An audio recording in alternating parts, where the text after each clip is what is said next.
Hello everyone, it's Tammy from Cuddly Cute Designs. Today I want to show you how you can have your Cricut machine draw the eyelashes and the smile right onto your paper piecings. But before I begin, let's just go over a few things. First, please reference your machine's requirements for using pens and whether you need to use a pen adapter or not. Also, when resizing, don't make it too small or the lines will become blurry. Just do some practice runs so you know what works best for your project. Also, the pen I'm using is a Pigma Micron size 1. I will have a link to the pen adapter and the pen I'm using down in the description. So first you're going to want to upload the SVG file, which is located in the Draw and Cut folder. Here I have three examples. One where the eyelashes and the smile are on one piece. Example 2 has the eyelashes on one piece, but the smile is on another piece.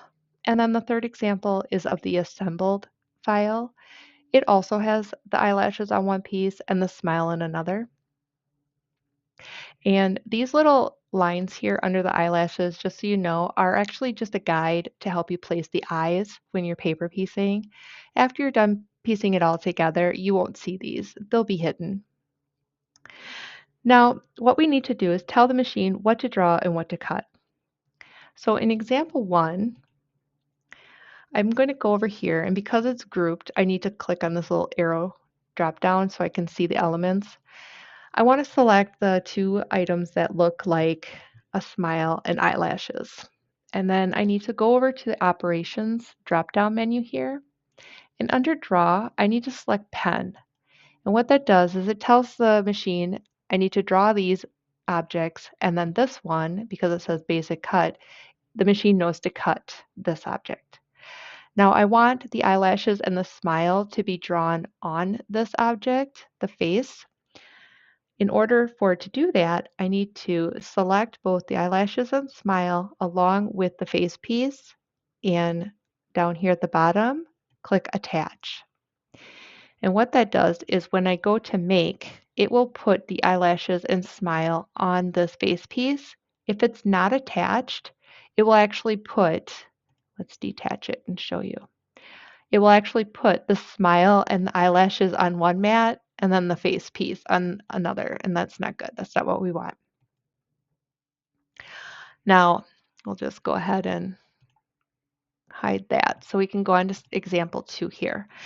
Now, because they are grouped together and I want the eyelashes on one piece and the smile on another, I want to ungroup it.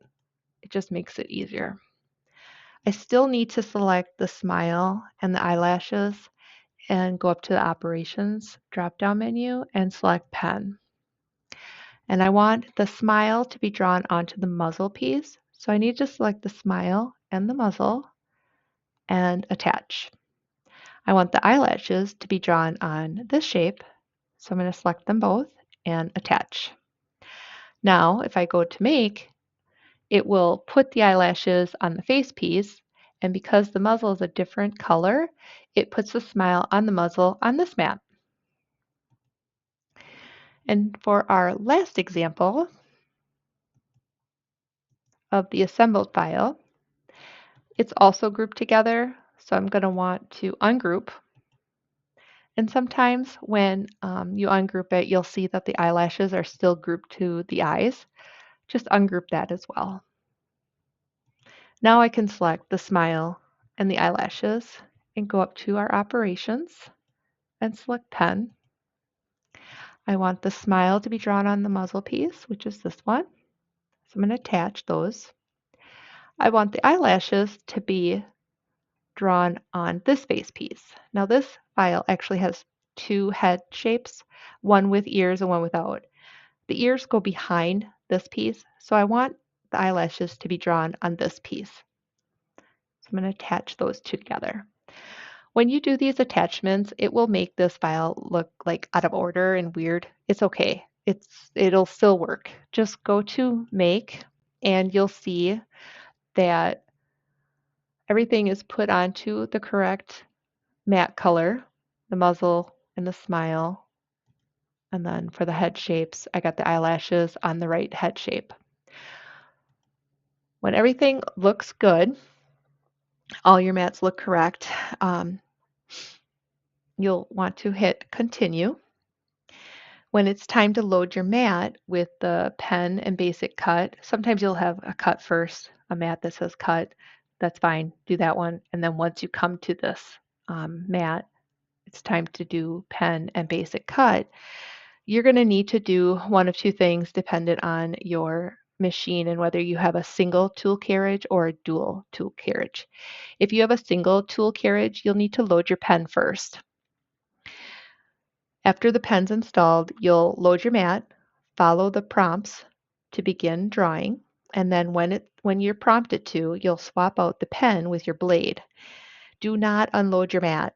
Keep the mat in place. Once the blade is installed, you'll then click or press go to begin cutting. Now, if you have a dual tool carriage, you'll place your pen in clamp A and you'll put your blade into clamp B. Then, once those are in place, you'll load your mat, follow the prompts to begin, and the machine will first draw and then cut. So now let's go over to my machine so we can see this in action and see what the final piece looks like.